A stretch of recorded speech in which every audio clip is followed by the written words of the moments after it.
Hi எல்லாருக்கும் வணக்கம். So இன்னைக்கு வீடியோவில் வந்து நம்ம லோ ட்ரேப் சாரீ ட்ரேப்பிங் எப்படி பண்ணுறதுன்னு தான் பார்க்க போகிறோம். இந்த சாரீ ட்ரேப்பிங் பார்த்தீங்கன்னா நீங்கள் வந்து க்ராப் டாப்க்கு பண்ணலாம், இல்லை என்ன மாதிரி லெஹெங்கா டாப்க்கு பண்ணலாம், இல்லை நார்மல் ப்ளவுஸ்லேயே நீங்கள் வந்து ஒரு பிரின்சஸ் கட் பண்ணுறீங்க, இல்லை பின்னாடி ஹூக் வச்சு பண்ணுறீங்க, அந்த மாதிரினா கூட இந்த ட்ரேப்பிங் நீங்கள் ட்ரை பண்ணலாம். அண்ட் இதை வந்து நம்ம நார்மலாக ட்ரேப் பண்ணுறதை விட அழகாக அயன் பண்ணி ப்ளீட் பண்ணி ட்ரேப் பண்ண போகிறோம். ஸோ அதனால் ஃபுல்லாக ஸ்டெப் பை ஸ்டெப் சொல்ல போகிறேன். அண்ட் இன்றைக்கி நம்ம அயனிங்காக Hamilton Beach steam iron box தான் யூஸ் பண்ண போகிறோம். அண்ட் இந்த அயன் பாக்ஸில் ரொம்ப முக்கியமானதே பார்த்தீங்கன்னா இதில் ஹீட் செட்டிங் நாபே கிடையாது. அண்ட் இன்னொன்று இம்பார்ட்டண்டான திங் என்னென்னு பார்த்தீங்கன்னா ஆட்டோ ஷட் டவுன் இருக்குது. ஸோ அயன் பாக்ஸ்னாலே நம்மளுக்கு வந்து ரொம்ப பயப்படுறது ஏதாவது ஒன்று பொசுக்கிடுவோம், தீஞ்சு போயிடும், காஸ்ட்லி சாரீஸ்லாம் நம்மளுக்கு ஸ்பாயில் ஆகிடும், இதுதான் பெரிய பயமே இருக்கும். அண்ட் ஹீட் செட்டிங்கே இல்லைன்றதுனால உங்களுக்கு வந்து பட்டு சாரிக்கு என்ன பண்ணணும், காட்டன் சாரிக்கு என்ன பண்ணணும், இந்த மாதிரி கன்ஃபியூஷனே வேணாம். ஈஸியாக நம்ம வந்து ஜஸ்ட் ஒரு ஸ்விட்ச் ஆன் பண்ணி அயன் பண்ண ஸ்டார்ட் பண்ணிடலாம். அண்ட் இந்த அயன் பாக்ஸ் பற்றி நான் டீட்டெயிலாக நான் உங்களுக்கு அயனிங் அப்போ சொல்கிறேன். ஸோ ஃபர்ஸ்ட் எடுத்தோடனே நம்மளோட பல்லு ப்ளீட், செஸ்ட் ப்ளீட், அதுக்கப்புறமா சென்டர் ப்ளீட், இது மூணையுமே வந்து நம்ம ப்ளீட் பண்ணி அயன் பண்ண போகிறோம். அதுக்கப்புறம் தான் நம்ம வந்து ட்ரேப் பண்ண போகிறோம். ஸோ இப்போ வந்து ஃபஸ்ட்டு நம்ம வந்து ப்ளீட் பண்ண போகிறோம். ப்ளீட் பண்ணும்போது பார்த்தீங்கன்னா ஃபர்ஸ்ட் ப்ளீட் வந்து இதில் நம்ம எவ்வளோ சின்னதாக வேணால் வச்சுக்கலாம். நீங்கள் வந்து ஒரு எக்ஸல் டபுள் எக்ஸல் இருந்தால் கூட, ஏன்னா நம்ம வந்து ஃபுல்லாக கவர் பண்ண போகிறதில்ல, ஜஸ்ட் இந்த சைட்லேருந்து மட்டும்தான் வரப்போகுது. அதனால் நீங்கள் குட்டியாக வச்சாலும் நோ ப்ராப்ளம். ஸோ இன்றைக்கி நான் வந்து ஒரு 4 இன்ச் வர மாதிரி வச்சுருக்கேன். அண்ட் அதை வச்சுட்டு மீதி ப்ளீட் எல்லாமே அதை விட கொஞ்சம் சின்ன சைஸாக இருக்கிற மாதிரி வச்சுக்கோங்க.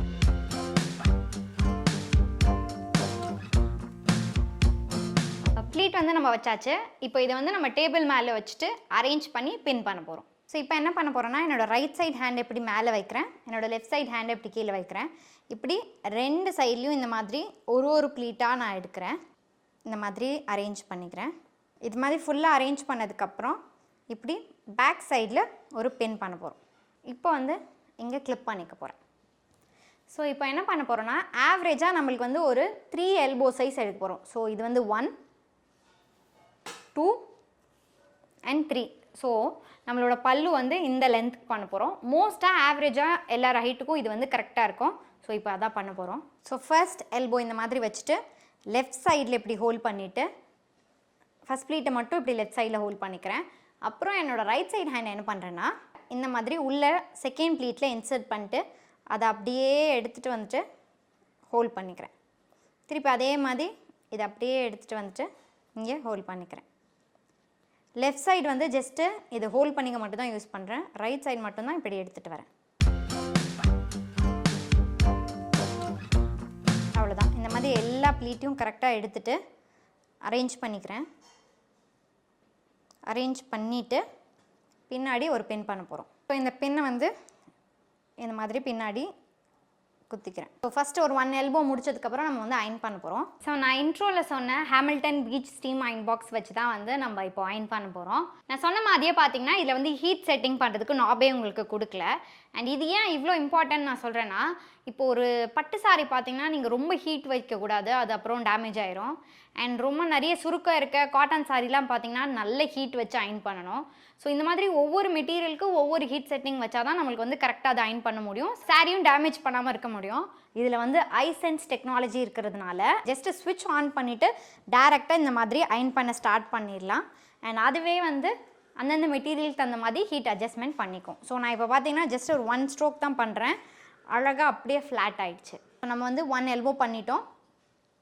இப்போது இதை அப்படியே பின்னாடி போட்டுட்டு திருப்பி நெக்ஸ்ட் எல்போ பண்ண போகிறேன். அண்ட் இன்னொன்று, இந்த மாதிரி டக்குன்னு வச்சுட்டோம் ஏதாவது சாரி பேர்ன் ஆயிரும் நம்மளுக்கு பயமே வேண்டாம். ஏன்னா இதில் வந்து பார்த்தீங்கன்னா ஆட்டோ ஷட் டவுன் இருக்குது. ஸோ இன்கேஸ் நீங்கள் மறந்துட்டு போயிட்டா கூட உங்களுக்கு வந்து பேர்ன் ஆகாது, எதுவுமே ஆகாது, அதுவே ஆட்டோமேட்டிக்காக ஷட் டவுன் ஆகிடும். ஓகே, ஸோ நம்ம வந்து இப்போ செகண்ட் எல்போ பண்ணிடலாம்.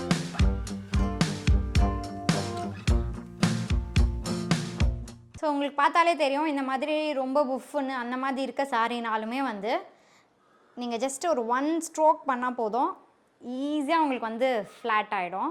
ஸோ நம்ம வந்து இப்போ பல்லு ப்ளீட் பண்ணியாச்சு. இப்போ என்ன பண்ண போகிறோன்னா செஸ்ட் ப்ளீட் பண்ண போகிறோம். ஸோ இந்த மாதிரி கார்னரில் அந்த பல்லுவோட பின் வருது இல்லையா, அதை வச்சுட்டு இப்போ நான் வந்து ஸ்ப்ரெட் பண்ண போகிறேன். யூஸ்வலாக நம்ம இந்த மாதிரி நல்லா ஸ்ப்ரெட் பண்ணி அயன் பண்ணுவோம். இப்போ நம்ம லோ ட்ரேப் பண்ணுறதுனால ஜஸ்ட்டு குட்டியாக ஸ்ப்ரெட் பண்ணால் போதும். ஸோ ஃபஸ்ட்டு இந்த மாதிரி ஒரு கிளிப் பண்ணிக்கோங்க. அப்புறமா இது ஜஸ்ட்டு இவ்வளோ தூரம் எடுத்துகிட்டு வந்தால் போதும். இப்போ நான் என்ன பண்ணுறேன்னா ஃபஸ்ட்டு ஒரு 3 ப்ளீட்ஸை வந்து ஜஸ்ட்டு 1 by 1 இந்த மாதிரி மேலே அடுக்க போகிறேன். இந்த மாதிரி கேப்பே இல்லாமல். அதுக்கப்புறம் இருக்க ப்ளீட்டை கொஞ்சம் குட்டி கேப், இந்த மாதிரி இவ்வளோ கேப் விட்டு நான் வைக்கிறேன். அண்ட் திருப்பி இதுக்கு அடுத்து இருக்கிறதும் அதே மாதிரி பண்ணுறேன். இந்த மாதிரி அடுத்தடுத்து இருக்கிறத குட்டி குட்டியாக நான் பண்ணுறேன். ஓகே, இப்போ நான் வந்து கரெக்டாக ஈக்குவலாக ஸ்ப்ரெட் பண்ணிட்டேன்.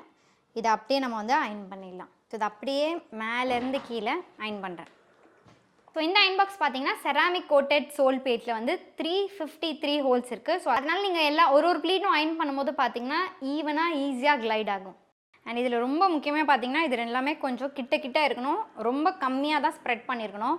அப்போ தான் உங்களுக்கு பார்க்க அந்த லோ ட்ரேப் மாதிரி இருக்கும். ஸோ செஸ்ட் பிளேட்டும் பார்த்தீங்கன்னா ஒரு 1 எல்போ சைஸ் மாதிரி நம்ம பண்ணிட்டோம்.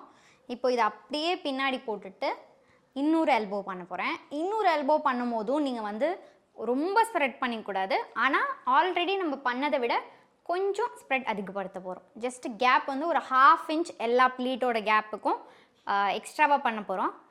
பட் ரொம்ப ஸ்ப்ரெட் பண்ணக்கூடாது. ஸோ அந்த அயன் பண்ண அந்த லைன் இருக்கும் இல்லையா, அதை வந்து ஒரு கைட்லைன் மாதிரி எடுத்துகிட்டு நம்ம ஜஸ்ட் அப்படியே ஸ்ப்ரெட் பண்ண போகிறோம். ஸோ திருப்பி அதே மாதிரி ஒரு ஃபஸ்ட்டு 3 ப்ளீட்டை வந்து நான் ஸ்ட்ரெயிட்டாக வச்சுக்கிறேன். அதுக்கப்புறம் மீதி இருக்க ப்ளீட் பக்கத்தில் வைக்கிறேன். அவ்வளோதான், நான் ஸ்ப்ரெட் பண்ணிட்டேன். இது ஜஸ்ட்டு திருப்பி அதே மாதிரி அயன் பண்ண போகிறோம். ஸோ அவ்வளோதான், நம்ம வந்து பல்லு ப்ளீட் பண்ணிட்டோம், செஸ்ட் ப்ளீட் பண்ணிட்டோம். இப்போ வந்து நம்ம கீழே வந்து சென்டர் ப்ளீட் பண்ண போகிறோம். ப்ளீட் பார்த்திங்கன்னா யூஸ்வலாக வைக்கிறத விட கொஞ்சம் பெருசாகவே வைக்கிறேன். ஃபஸ்ட்டு விஷயம் அது என்னென்னா, என்னோடய சாரி ரொம்ப லென்த் அதிகமாக இருக்குது. அதனால எனக்கு ரொம்ப நிறைய ப்ளீட்ஸ் வேண்டாம். அதனால் செகண்ட் பாயிண்ட் என்னென்னு பார்த்தீங்கன்னா, யூஸ்வலாகவே நீங்கள் ஃப்ளஃபி ப்ளீட் வைக்கும் போது கொஞ்சம் பெரிய ப்ளீட்டாக வைக்கிறது நல்லது. அப்போ வந்து உங்களுக்கு ஓப்பன் ஆகாது ப்ளீட்டு. அதனால் ஸோ இது அப்படியே ப்ளீட் எடுக்க ஸ்டார்ட் பண்ணுறேன். இப்போ இத்தனை ப்ளீட்ஸ் நம்மளுக்கு வந்திருக்கு. இதை நான் அரேஞ்ச் பண்ணிவிட்டு டேபிளில் வச்சு நான் உங்களுக்கு அயன் பண்ணி காமிக்க போகிறேன். ஸோ அரேஞ்ச் பண்ணும்போது நான் கையிலேயே பண்ணிவிடுவேன். ஜஸ்ட்டு என்ன பண்ணுறேன்னா ஒரு ப்ளீட்டையும் இந்த மாதிரி தள்ளி வைக்கிறேன். ஓகே, ஸோ இந்த மாதிரி ஸ்ப்ரெட் பண்ணதுக்கப்புறம் இதை நான் வந்து ஒரு பின் பண்ண போகிறேன். ஸோ இதை மட்டும் இப்போது டேபிளில் வச்சுட்டு நம்ம ஒரு அயன் பண்ணிடலாம். ஸோ நம்ம வந்து ப்ளீட் பண்ணதை இங்கே கிளிப் பண்ணியிருக்கேன். இப்போ என்ன பண்ண போகிறோம்னா பாட்டமில் அதை அப்படியே அழகாக அரேஞ்ச் பண்ணி ஒரு அயன் பண்ண போகிறோம். ஸோ லாஸ்ட் ப்ளீட் இருக்குல்லையே, அதை எடுத்து ஜஸ்ட் நான் இப்படி வைக்கிறேன்.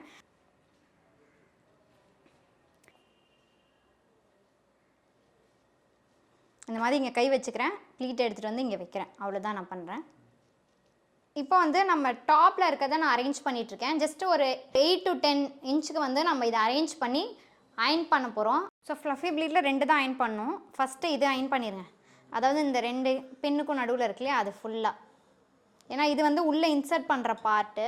அதனால் இது நல்லா அயன் ஆனால் தான் உங்களுக்கு வந்து ரொம்ப புஃப்னு அந்த மாதிரி தெரியாது. நான் என்ன பண்ணுறேன்னா இந்த எண்டில் வந்து இந்த மாதிரி டேபிளோடு சேர்த்து ஜஸ்ட்டு ஹோல்ட் பண்ணுறதுக்காக ஒரு பின் இப்படி இன்சர்ட் பண்ணியிருக்கேன். இப்போ நீங்கள் இதில் அயன் பண்ண வேண்டியது ஃப்ளஃபி ப்ளீட்டில் என்னென்னா, இந்த சைடு இருக்குல்ல, இதை மட்டும் நான் அயன் பண்ணிக்கிறேன். ஜஸ்ட் அந்த எட்ஜு வரைக்கும், அதாவது இந்த ப்ளீட்டை டச் பண்ணாமல் இந்த ப்ளீட்டோட எட்ஜு வரைக்கும் நீங்கள் போங்க. ஸோ சாரி வந்து நம்ம அழகாக ப்ளீட் பண்ணி ரெடி பண்ணிட்டோம். இப்போ வந்து ட்ரேப்பிங் பண்ணிடலாம். ஸோ இப்போ எப்படி பண்ண போகிறோன்னா, இதை வந்து நான் கீழே அப்படியே விட்டுறேன். நம்மளுக்கு வந்து சென்டர் ப்ளீட் ஆல்ரெடி ரெடியாக இருக்கிறதுனால நம்ம அதை நல்லா சென்டரில் வச்சுட்டு இந்த சாரி அப்படியே பின்னாடி எடுத்துகிட்டு போகிறேன். ஓகே, ஸோ இந்த மாதிரி எடுத்துகிட்டு வந்துட்டேன். இப்போது சாரி எனக்கு இங்கே வச்சா இது சென்டரில் வருதான்னு பார்க்குறேன். எனக்கு கரெக்டாக சென்டரில் இருக்குது. ஸோ அதனால் நான் இப்போ அங்கேயே இன்சர்ட் பண்ண போகிறேன். ஸோ எனக்கு வந்து இந்த ஏரியா கரெக்டாக இருக்குது. அப்படியே சுற்றி ஸோ இப்போ இங்கே இன்சர்ட் பண்ணியாச்சு. இப்போ இதை அப்படியே சென்டரில் இப்படி கொண்டு வந்துட்டு அதுக்கப்புறம் பின்னாடி இருக்கிறது எல்லாத்தையும் இந்த மாதிரி இன்சர்ட் பண்ணிக்கிறேன். இதை அப்படியே விட்டுட்டு நம்மளோட முந்தானி இருக்குல்லையா, அதை என்னோட லெஃப்ட் சைட் ஹேண்ட்லேருந்து ரைட் சைட் ஹேண்டுக்கு இந்த மாதிரி எடுத்துகிட்டு வந்து மேலே போட்டுக்கிறேன். ஆல்ரெடி ப்ளீட் பண்ணும்போது பின் பண்ணியிருப்போம், அதை எடுத்துடாதீங்க. ஆனால் அதை எடுத்துகிட்டு கலைஞ்சிடுச்சுன்னா திருப்பி நம்ம அரேஞ்ச் பண்ணுறது கஷ்டமாயிடும். அதை வந்து நம்ம லாஸ்ட்டாக கூட எடுத்துக்கலாம். இப்போ ஜஸ்ட் இந்த மாதிரி ப்ளவுஸோடு வச்சு ஒரு பின் பண்ணுறேன். ஸோ இங்கே பின் பண்ணிட்டோம். இது வந்து உங்களுக்கு எப்படி வேணுமோ அந்த மாதிரி வச்சுட்டு இந்த பார்டர் இருக்குல்லையா, இதை வந்து நல்லா ஸ்ட்ரெயிட்டாக எடுத்துகிட்டு வந்து இங்கே வச்சு இன்ஸ்கர்ட்டோட ஒரு பின் பண்ண போகிறேன். அதுக்கப்புறம் தான் இதை வந்து நம்ம இப்படி எடுத்துகிட்டு போகிறோம். யூஸ்வலாக நம்ம பண்ணுற மாதிரி இப்படி எடுத்துகிட்டு போயிட்டா அது வந்து உங்களுக்கு லோ ட்ரேப் மாதிரியே இருக்காது. அதனால தான் லோ ட்ரேப்புக்கு மெயினான விஷயமே இந்த பார்டரை நம்ம இப்படி எடுத்துகிட்டு வந்து பின் பண்ணுறது. ஸோ அதை வந்து நல்லா இன்ஸ்கர்ட்டோட இந்த மாதிரி பின் பண்ணிக்கிறேன். இப்போது இந்த பார்டரை இந்த மாதிரி சைடில் எடுத்துகிட்டு வந்து ஸோ இதையும் வந்து இன்ஸ்கர்ட்டோட எப்பவும் போல் எப்படி பின் பண்ணுவீங்களோ பண்ணிக்கலாம். இப்போ வந்து இங்கே பின் பண்ணிட்டேன். இப்போ என்ன பண்ண போகிறோம்னா இங்கே வந்து ப்ளீட் க்ரியேட் பண்ண போகிறோம். ஸோ இங்கேருந்து கொஞ்சம் தூரம் எடுத்துகிட்டு எப்படி ஜஸ்ட் ஒரு 3 ப்ளீட் க்ரியேட் பண்ணுறேன். அதை டைட்டாக திருப்பி இதே மாதிரி இன்ஸ்கர்ட்டோட பின் பண்ணுறேன். ஸோ இப்போ நான் இங்கே பின் பண்ணிட்டேன். இப்போ என்ன பண்ணுறேன்னா இந்த பார்டரை வந்து இங்கே பின் பண்ணியிருப்பேன் இல்லையா, அதை கழட்டிடுறேன். ஏன்னா நம்ம வந்து சென்டர் ப்ளீட் இன்சர்ட் பண்ண போகிறோம். இன்சர்ட் பண்ணிவிட்டு திருப்பி மறுபடியும் நம்ம இதை டைட் பண்ணிக்கலாம். இப்போ வந்து நான் இதை இன்சர்ட் பண்ண போகிறேன். எனக்கு ஹைட் எவ்வளோ வேணும்னு பார்த்துட்டு இது கரெக்டாக இருக்குது, இது அப்படியே உள்ளே இன்சர்ட் பண்ணுறேன். ஓகே, ஸோ இப்போ வந்து இது நான் இன்சர்ட் பண்ணிட்டேன். இப்போ இது வந்து கொஞ்சம் லூஸாக இருக்கும், அது ஏன்னா நம்ம வந்து இங்கே பின் கழட்டினால. ஸோ இப்போ வந்து ஃபைனலாக உங்களுக்கு எந்த அளவுக்கு இது வந்து லோ ட்ரேப் வேணுமோ அந்த மாதிரி நீங்கள் அயன் பண்ணது எல்லாத்தையும் நல்லா எடுத்து விட்டுருங்க. இப்போ இந்த பார்டர் வந்து நம்ம டைட் பண்ண போகிறோம். இது டைட் பண்ணோன்னா உங்களுக்கு இதுவுமே நல்லா அட்ஜஸ்ட் ஆகும். ஸோ இதை உங்களுக்கு கரெக்ட் பண்ணி காமிக்கிறேன். இந்த பார்டரை இப்படி உள்ளே எடுத்துகிட்டு வரேன். வந்து இன்சைடில் இங்கே வச்சு இன்ஸ்கர்ட்டோடு இன்சர்ட் பண்ண போகிறேன். இங்கே பண்ணிட்டோன்னா ஆட்டோமேட்டிக்காக நம்ம அயன் பண்ணது மட்டும்தான் உங்களுக்கு மேலே தெரியும், உள்ளே பின் பண்ணது தெரியாது. ஸோ இது எவ்வளோ டைட் பண்ணுன்றது நம்ம இங்கே பார்த்து டிசைட் பண்ண போகிறோம். ஸோ இது லூஸாக இருக்குது. ஸோ இதை நான் கரெக்ட் பண்ணியிருக்கிறேன். கரெக்ட் பண்ணிவிட்டு இங்கே டைட்டாக இதை இழுக்கிறேன். இழுத்துட்டு இப்போ இன்ஸ்கர்ட்டோட ஒரு பின் பண்ண போகிறேன்.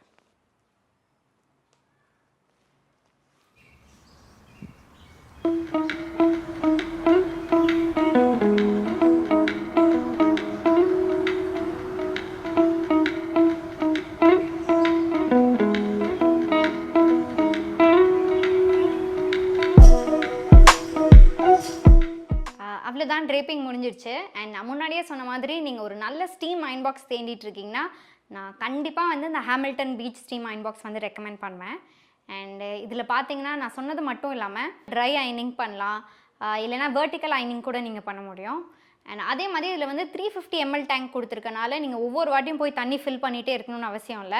ஒரு வாட்டி தண்ணி ஃபில் பண்ணிட்டீங்கன்னா நீங்கள் மல்டிபிள் அவுட்ஃபிட்ஸ் வந்து அழகாக அயன் பண்ணிடலாம். அண்ட் நான் சொன்ன மாதிரி ரொம்ப இம்பார்ட்டண்டானது வந்து ஆட்டோ ஷட் டவுன் இருக்குது. ஸோ அதனால் வந்து நீங்கள் ஏதாவது சாரியை தீச்சிருவீங்க, அந்த மாதிரி எந்த பயமும் இல்லாமல் இருக்கலாம் நம்ம. ஸோ இந்த அயன் பாக்ஸ் உங்களுக்கு வேணும்னா லிங்க் வந்து டிஸ்கிரிப்ஷனில் கொடுக்குறேன், நீங்கள் செக் பண்ணி பாருங்கள். அண்ட் இதோட ப்ரைஸ் பார்த்தீங்கன்னா 5999 வருது. அண்ட் ப்ரைஸ் பார்த்தீங்கன்னா எந்த வெப்சைட்டில் வாங்குறீங்க அண்ட் எப்போ வாங்குறீங்கன்ற பொறுத்து வேரி ஆகும். லைக் ஃபெஸ்டிவல் ஆஃபர்ஸ் அந்த மாதிரிலாம் கூட போகும். ஸோ நீங்கள் வாங்கும் போது செக் பண்ணிக்கோங்க.